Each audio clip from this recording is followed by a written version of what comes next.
afternoon, brother. Good afternoon. Here on the Holy Sabbath day, a good cold there. But you know, this week been a cold week. Years ago when I was in construction, and cold never really bothered me. I mean, it could be freezing, raining, weather.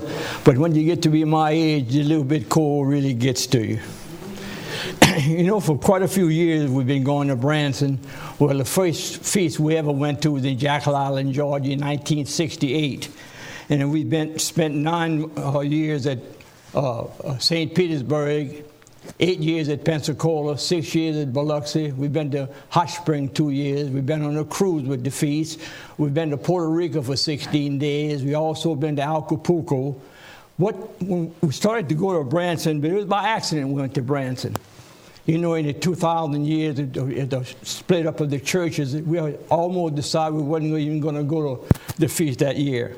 But as the time approached, and you've been going to church for a amount of time, so he woke us up, you know, one morning. I said, Shirley, you know, we haven't missed the feast. You know, it'd be terrible if we would miss the feast. She said, where are we going to go? I said, well, let's go back to Hot Spring. I said, and if we don't enjoy what's going on in Hot Spring, we had some real good close friends that live about an hour and a half from Hot Spring. So we'll go there. So we went to Hot Spring, of course. The Majestic Hotel is one of the oldest but most beautiful hotels in Hot Spring. So we got reservations there, and we got there late that day. So we just got time to get a bite to eat to go to services. Well, the feast coordinator came out, and at that time it was late, so we had to sit a little bit up in a balcony, but the balcony had a slope, so we had pretty good seats. We could see pretty good when it was in the back. So the coordinator came up and he told us exactly what's going to happen during the feast, what was going on, and what we could expect. So about a half hour, he said, well, now I'm going to bring Ross Justin from Pasadena. He's going to come up with the chorale. We're going to sing some songs. And he said, if you people would want to join in, of course, join in. Well, the first song he sang was pretty good. I mean, it was a pretty normal song, a little bit kick to it. But the second song was kind of raunchy. You know, now I never heard this in the church service before. Well, the third song, when he invited the people to get up. Well, the people got up and everybody standing. They started off with Hallelujah. Boy, the song's about, and they start waving their arm and shaking, and the women was doing a little twist up there. I looked at Shirley, she looked at me, and I looked down at the crowd. There, quite a few people was kind of sneaking out. I told Shirley, time for us to get out of here. So we got out. So we went back to the hotel, and when we were in the hotel, I told the man, I said, I don't believe we'll be staying. I believe we'll be leaving in the morning. He said, oh, that's fine. He said, you paid up for the night, go ahead. I said, by the way, how do you get to Branson from here? He said, well, the same way you came in. You take the first red light on the right, go out for a few blocks, take another red light. It's going to bring you back to Interstate 40. Now he said, look for Interstate 40 east. Don't go into west because you're going to Fort Smith. So sure enough, next morning we had our good breakfast, had a nice breakfast, and we took off. And he said, when you get to Highway 65 North, look for Conway, Arkansas. He said, take 65 North, and that'll bring you right to Branson, about 3.5 hours, about 135 miles. So we got in, boy, we took off. We went on our way to Branson. Well, we stopped at the visitor center because we really wanted to go to Kimberlin City. That's where the feast of Governor Ted was holding, the International Church is holding the feast. So we went up to the tourist center, and we found a map, and he told us how to get to Kimberlin City. Straight down 76, and he said, you'll come to 76 West. He said, take a left, go to 76 West, and you go out about 3 or 4 miles, you pick up Highway 13 South, and it'll bring you right to Kimberlin City. So we were kind of late, but we did. We went on to Kimberlin City. Well, when we got there, the services were over. But they had some people just cleaning up and making sure getting ready for next day's service.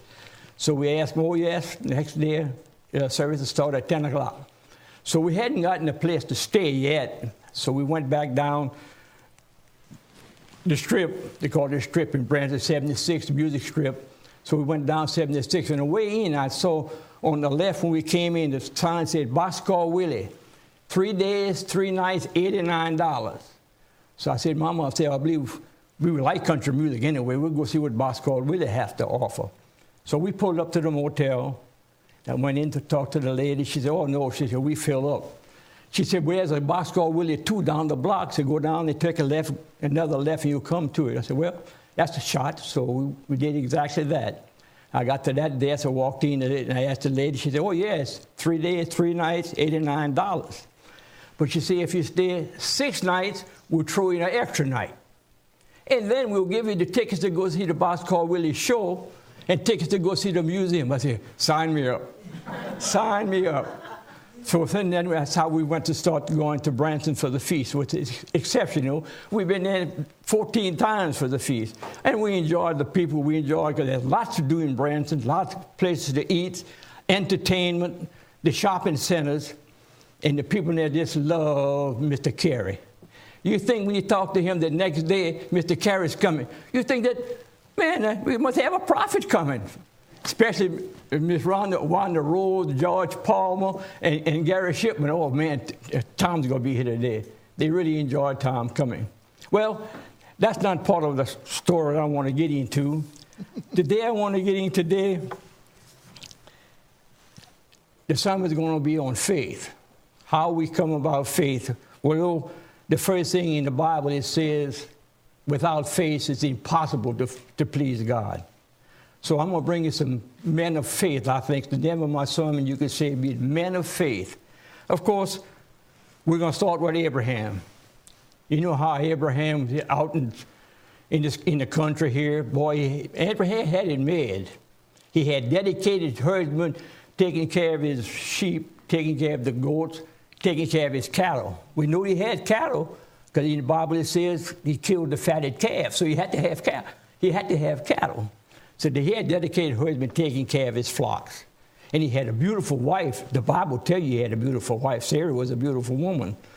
But one day, there was Abraham had his hammock stretched between 2 palm trees, and they were sitting there at a nice watering hole. He had a garden with all kinds of vegetables growing there, and God appeared to Abraham. And God told Abraham what he wanted him to do. Get you from this place and go to a country that I was going to show you. And of your seed is going to be out through the generation. You'll have kings come from your seed. Well, Abraham talked to himself, well, you know, I don't have any seed yet. God said, you will. So it went on like that, and he had promised Abraham the generation would come from his seed. And Sarah said, well, you know, he waited years, nothing happened. So Sarah said, well, maybe God needs a little bit of help. So he said he told Abraham she's going to have him get up with Hagar as another wife, and he lied with Hagar, and well, she did conceive, and she had a son. They called him Ishmael. Well, that wasn't a problem there. Ishmael was a beautiful son, boy, and after he started growing up, you know, he got to be 14, 15 years old. Of course, Sarah regretted that she had given Hagar to Abraham. And Ishmael was a nice gentleman, and she just said that gentleman was not going to come from Ishmael, so he got her banned from the camp. Of course, it went with Abraham. God talked to Abraham again and told him the same thing, the promises he promised him. And Sarah's in the background. He said, well, through your seed. And Sarah kind of chuckled about it, you know.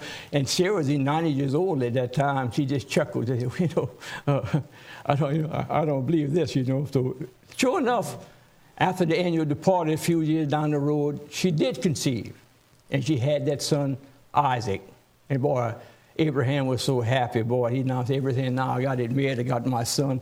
I got everything that God promised me. I moved to this country. Everything's going real good until God called him one day and said, Abraham, Abraham. Yes, sir. He said, I want you to prepare your son for a sacrifice. Sacrifice Isaac. Oh, that's unbelievable.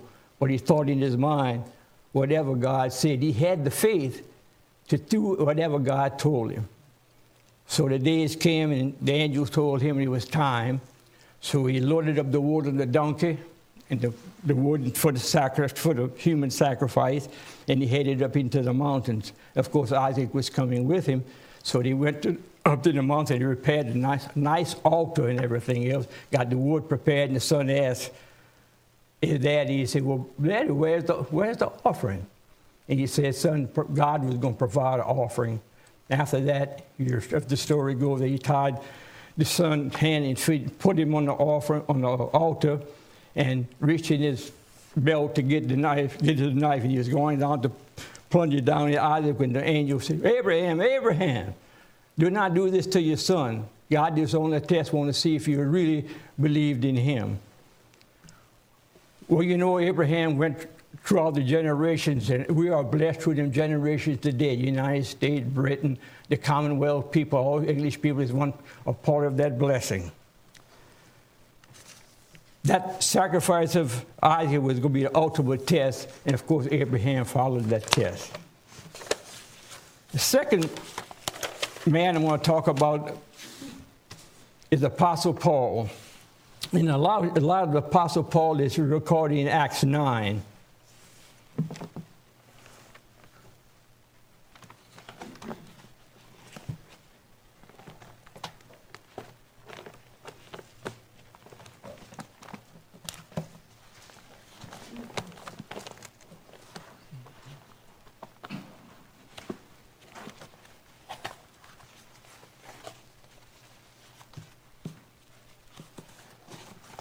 But before I get into Acts 9, I'm reading a summary of the faith of Apostle Paul. No one wrote more books of the New Testament than the Apostle Paul. Through them, we get a clear picture of the role faith plays in genuine Christianity. Paul had his share of trials after becoming a Christian. More than once, he was justly thrown into prison for his beliefs. He experienced execution attempts, serious accidents, attacks by criminals, betrayal of some of his own people, opposition though he tried to help. He was only too familiar with the plans and weariness, loss of sleep, lack of food, shelter, even clothing. You can find a list of these various trials listed in 2 Corinthians 2:11.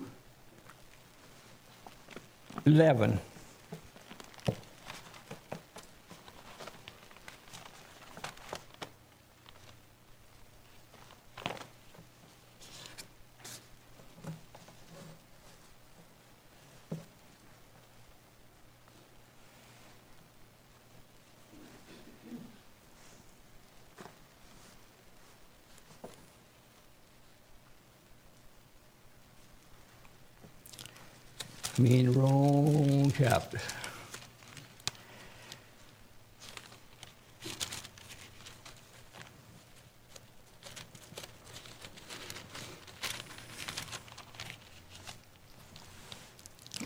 In chapter 11, verse 23, it says, "All the ministers of Christ that speak as a fool, I am more in labors more abundantly, in stripes above measure, in prison more often, in death often. Of the Jews 5 times received 40 stripes less 1. That's 39 stripes twice. Twice I was beaten with rods. Once I was stoned. Thrice I was suffered shipwreck. A night and a day I have been in the deep. In journeys often, in perils of water, in perils of robbers, in perils of my own countrymen, in perils by the heathen, in perils in the city, in perils in the wilderness, in perils in the sea, in perils among false brethren, in weariness and painfulness, in watching, often in hunger, in thirst, fasting, often in cold and nakedness." So Paul had some trials. But Paul never lost the faith. He believed everything that God told him, and he went out to be one of the greatest apostles. And of course, he has many epistles, like it says, come from the Apostle Paul. His teaching was still held on today, like in the chapter of the love chapter, the faith chapter, the thing that Paul did accomplish in his lifetime. But he always had held on to that faith. If you remember rightfully, he said, well, he kept the faith, he said, because he knew there was a crown of righteousness waiting for him. And he suffered, he really suffered, but he never lost faith. Faith became a way of life for the Apostle Paul. Paul was a true man of faith. Now we will go on to the third man of faith I have. You know, once a month we have potluck here. In the beginning of last year, I don't remember when, March, April, whatever, we always having the potluck, and I usually help clean up the dishes, pick up the stuff, bring it out with the ladies, and wash all the dishes and stuff. Well, all the time I'll be busy doing this and that, and Shirley will be busy talking with Miss Audrey or with Mary or with Pat. With Georgine, she'll be talking. So I hate to disturb her because I know they like to talk and you let them talk. So my briefcase is always here, so I pick up my briefcase and I bring it out in the hall. Well, when you come through the door on your left, it has a real nice picture, a picture of Noah. Well, I put my briefcase on that rod-hard bench and looked up. And I was fascinated with the picture I did see. Because you read in the Bible, and it didn't come across exactly what you see, but you know, a picture, it could become 1,000 words. So I looked at this thing, and I said, boy. And it went through my mind. I worked at Union Carbide for 29 years, and most of those years was in construction. I said, now what it took for Noah to build this ark. And God told him exactly what he wanted him to do. Then we realized that that ark was 145 feet long. Well, that's the length of 2 football fields. A football field and a half. 75 foot wide and 45 foot tall. So you imagine what you had to think what it would take to build something like that. But Noah, when God told Noah why he was doing this, he said, because man has lost his way on the earth. Man has become continually evil. And he said he was going to get rid of them. And it was going to be Noah and his 3 sons and their wives. It was going to be the seed that was going to be left. So Noah had to have the faith to believe what God said. But Noah, if you look down the road, Noah had to be a wealthy man. And his sons, he must have had some kind of bit of something going to take on this project. Can you think of this project? It mystifies me because I know when you start a project like that, you have to have a strong foundation. It's just going to be laid out. In fact, in Job, God told Job, where was he when he laid the foundation of the earth?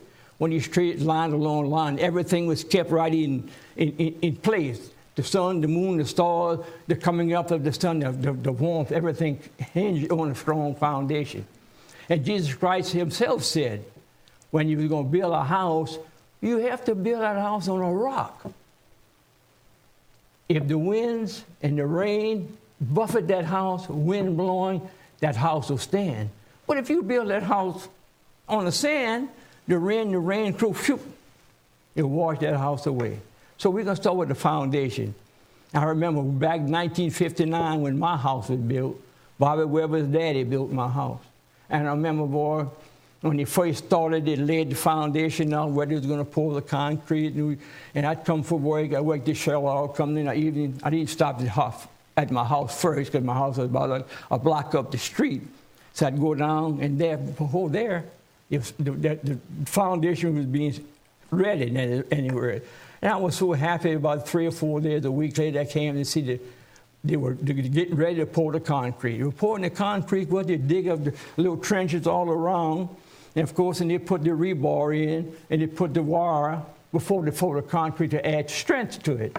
And I was so happy when I came home that day. I said, boy, that foundation was nice, poured nice and level. Boy, I said, that was beautiful. Now, I said before, I worked at Union Carbide for 29 years, and I seen construction, and I mean heavy construction. In this unit, Oxide 1, Carbide decided it was going to build an Oxide 2. Well, the doors just came in, you flattened all the ground out, you had it all nice and clean. And the surveyors came in that area. They went to the little store and put a little stick here with a little flag on, a little stick here with a flag on, a little stick flag. Then about 2 or 3 days later, here comes the trucks of pilings.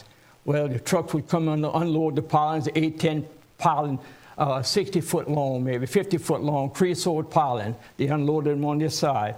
And then 3 or 4 days on the other side, you had another trucks came in with concrete pilings. That was concrete pilings, 2 by 2 foot long, wide, 40 foot long. And there's a power drive on this end, power drive on that end. Well, for days, 7 days a week, 10 hours there, boom, boom, boom, boom, boom, boom, boom, boom, boom, boom, boom, boom, till finally it was finished. And of course, that was a strong foundation. So we know that Noah had to have a foundation before he started. Now, to build something this big in this land, the foundation must have took him months, maybe a year to build, because it had to be off the ground. Why? Because the Bible said it had to be pitched within and pitched without. What it meant, pitching means it had to be waterproof. So they had to get under it to waterproof it. So that foundation started. But you got to think of Noah, how he kept the faith with his sons. Every day he'd get up and say, well, today we got to go back. We got to continue on that ark. Do you realize the building this ark took Noah 123 years? And there wasn't no Ace Hardware, or there wasn't no Home Depot or Lowe's. If you ran out of nails, I'm going over here, pick up another bag of nails. Or Joe, go get me my saw blade, bro, go get the saw blade. This was all done and all on faith. He believed what God told him he wanted him to do, and brethren, Noah did it. He put his nose to the plow. And like the Apostle Paul told us, he said, we have to, if we want that crown of righteousness, we have to have the faith also. In conclusion, brethren, we live in a society today which in French I'll say, let the bon temps rouler. Now, let the bon temps rouler mean let the good times roll. Especially at Mardi Gras season, it's times really roll. Well, they already start rolling already. Or another way, let it all hang out. It don't matter what you want to do what you want to do when you want to do it. No holds barred, no strings attached, just go ahead and do it. Now, God said it would in the end time, it would be like this. It would become that people would be lovers of pleasure than lovers of God. Are we like that, brethren? I pray not. As Abraham, the Apostle Paul, and Noah kept the faith, we must do likewise. We must ask God to increase our faith and strive to become like Jesus Christ daily, to live a righteous life, becoming a living example. Each day to become a living example. I know it won't be easy, but we must have the faith to get it done. And it can be done with prayers and fasting and living by every word of God. Brethren, we can do it, and we must strive toward this goal to have the faith to accomplish it. When you look at it closely, these men put their faith in God. But let's look at it another way. God had to have faith in them, or he would not have chosen them. And he would not have chosen us if he didn't think we had the faith. In Hebrews 13:5, it says, he will never leave or forsake us. Now, this is a promise you can take to the bank. When you call on him, he promised he will never leave or forsake you. No matter what trial, whatever you're going through, a lack of faith, that he will never leave you. And the last scripture I'd like to come with, I like to say is, and it's one of my special scriptures I go to daily, that I can do all things through Christ who strengthens me. Have a good rest of the Sabbath. Thank you. God bless.